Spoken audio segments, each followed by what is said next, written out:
Hey guys, welcome to tech Sanju.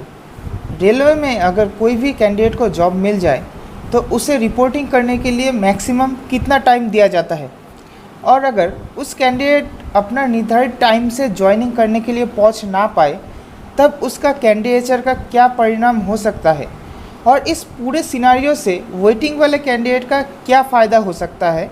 इस video में हम इसी के बारे में चर्चा करने वाले हैं। काफ़ी दिनों से मेरा कुछ व्यूअर्स इसके बारे में पूछ रहा था, तो इसीलिए मैं आज आप लोगों के सामने रेलवे से जारी किया गया एक सर्कुलर के माध्यम से इस चीज़ को समझाने की कोशिश करूँगा। सो बहुत कुछ आपको जानने को मिलेगा, but before you begin subscribe to the tech Sanju channel and press the bell button for the latest video notification. दोस्तों, ये रहा वो ऑफिशियल सर्कुलर जो है ईस्टर्न रेलवे की तरफ से। इस सब्जेक्ट की बात किया जाए तो फिर देखिए यहाँ पे क्या लिखा है। Extension in joining time from the date of the issue of the offer of appointment.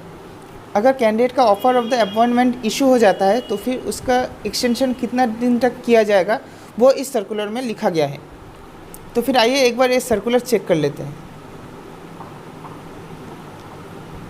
देखिए यहाँ पे जो इम्पोर्टेंट पैरामीटर है मैं उसको एक बार हाईलाइट करता हूँ आपके सुविधा के लिए।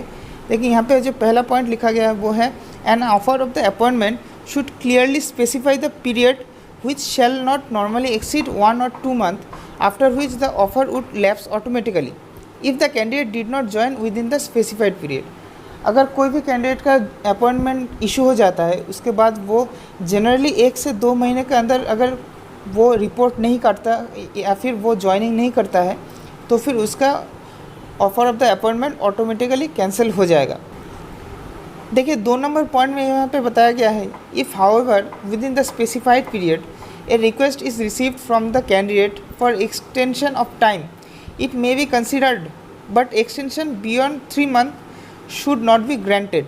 देखिए यहाँ पे बताया गया कि लेकिन कोई भी अगर ऐसा कारण हो कि कैंडिडेट उसका जो टाइम है उस टाइम में अगर यहाँ पे अपॉइंट नहीं किया कर सकता है या फिर उसको रिपोर्टिंग नहीं होता है यहाँ पे, तो फिर मैक्सिमम 3 मंथ तक यहाँ पे उसको टाइम दिया जाएगा दोबारा से यहाँ पर रिपोर्ट करने के लिए। अगर फिर भी and exceptional it may be granted only as exceptional where the fact and circumstances so warrant, in any case only up to a maximum of 6 months from the date of issue of the original offer of the appointment. An offer of the appointment would lapse automatically after the expiry of 6 months from the date of issue of the original offer of the appointment। अगर ज़्यादा से ज़्यादा दोस्तों अगर उस candidate का अगर कोई भी प्रॉब्लम हो तो वहाँ पे उसको मैक्सिमम 6 मंथ तक उसको एक्सटेंशन मिलेगा ज्वाइनिंग करने के लिए। अगर वो कैंडिडेट फिर से 6 महीने के अंदर भी वो ज्वाइनिंग करने में असक्षम रहा तो उसका offer of the appointment cancel हो जाएगा। देखिए यहाँ पे 3 नंबर पॉइंट में यहाँ पे बताया गया है, if even after the extension if any granted by the competent authority a candidate does not join which shall not exceed a period of 6 months, the offer of the appointment should be lapsed। देखिए यहाँ पे बताया गया है कि जो candidate का maximum 6 महीने का जो टाइम दिया गया था, अगर फिर भी कोई भी कारण से वो कैंडिडेट फिर से रिपोर्ट यहाँ पे नहीं कर पाता है तो फिर उसका offer of the appointment automatically lapse हो जाएगा। An order of the appointment which has lapsed should not ordinarily be revived later except in exceptional circumstances on the ground of the public interest. देखिए यहाँ पे last point में यहाँ पे बताया गया है कि अगर कोई भी एक्सेप्शनल सर्कमस्टेंसेस ना आ जाए या फिर मान लीजिए कोई वार देश में अगर कोई वार चला आया या फिर अगर मान लीजिए कि कोई भी यहाँ पे इंटरनल इमरजेंसी घोषणा कर दिया, वो सब छोड़ के अगर कोई भी परिस्थिति में यहाँ पे कैंडिडेट को दोबारा ज्वाइन करने का मौका नहीं दिया जाएगा। तो दोस्तों ये रहा वो ऑफिशियल सर्कुलर जो मैं आप लोगों के लिए लेके आया था, और इस सर्कुलर से आप लोग एक बात यहाँ पे साफ साफ क्लियर हो जाता है कि मैक्सिमम कोई भी कैंडिडेट का एक बार ज्वाइनिंग अगर इशू हो जाता है तो उसके बाद उसको 6 महीना ही टाइम दिया जाता है। तो अगर वेटिंग वाले कैंडिडेट की तरफ से बात किया जाए तो फिर आप लोग को मैक्सिमम टू मैक्सिमम 6 महीने तक ही वेट करना होगा उस यहाँ पे जो लास्ट पैनल जो लास्ट कैंडिडेट है उसका अपॉइंटमेंट लेटर इशू होने के बाद।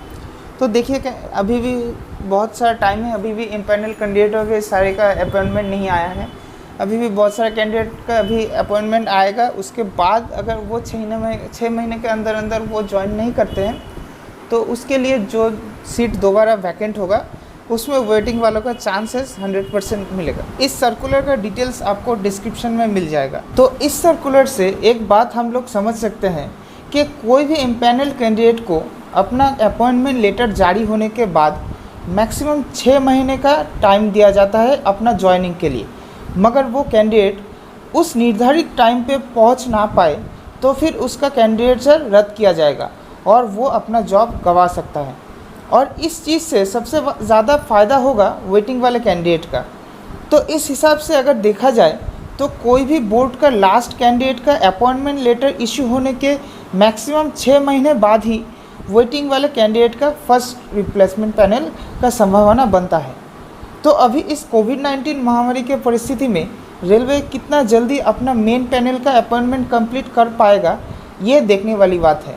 फिलहाल इस वीडियो में इतना ही। टेक्सचेंजर चैनल का ऑफिशियल वेबसाइट लॉन्च हो चुका है और आप लोगों के लिए खुशखबरी CN नंबर 1 2018 ALP और टेक्नीशियन वेटिंग लिस्ट कैंडिडेट के लिए यहाँ पे एक सर्वे चल रहा है। आप उस सर्वे में हिस्सा ले सकते हैं और जान सकते हैं अपना वेटिंग लिस्ट का प्रोबेबल रैंक। सर्वे का लिंक डिस्क्रिप्शन में दिया गया है, आज ही जाके चेक कीजिए अपना probable rank. Thank you for watching friend.